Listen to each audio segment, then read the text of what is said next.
দিন-রাত মানুষের ভিড়, একের পর এক খাবারের প্যাকেট, ওষুধ আর নিত্য প্রয়োজনীয় সামগ্রী পৌঁছে যাচ্ছে একটি নির্দিষ্ট স্থানে।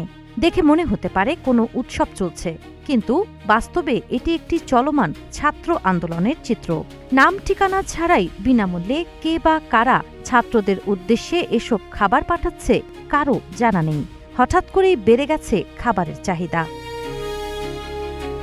নয়াদিল্লির যন্তর মন্তরে শিক্ষার্থীদের চলমান বিক্ষোভকে ঘিরে এলাকায় খাবার ও জরুরি পণ্যের চাহিদা হঠাৎ করেই বেড়ে গেছে।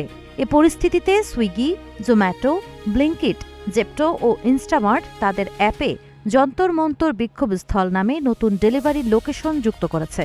ম্যাকডোনাল্ডস, কেএফসি, বার্গার কিং সহ বিভিন্ন ব্র্যান্ড অতিরিক্ত সরবরাহ নিশ্চিত করেছে। সংশ্লিষ্টদের দাবি, সোমবার থেকে প্রতিদিন অর্ডারের পরিমাণ ৭০ থেকে ৮০% পর্যন্ত বেড়েছে এবং গভীর রাত এমনকি ভোর ৩টা পর্যন্ত খাবার ও প্রয়োজনীয় সামগ্রী পৌঁছে দেওয়া হচ্ছে। সামাজিক মাধ্যমে আরও দাবি করা হয়েছে, কয়েকটি ক্যাফে আহত শিক্ষার্থীদের প্রাথমিক চিকিৎসার জন্য ব্যবহৃত হয়েছে এবং কিছু ক্যাব সেবা বিনামূল্যে পরিবহনও দিয়েছে। আন্দোলনকে ঘিরে প্রযুক্তি ও বাণিজ্যিক প্রতিষ্ঠানগুলোর এমন সাড়া এখন ব্যাপক আলোচনায়।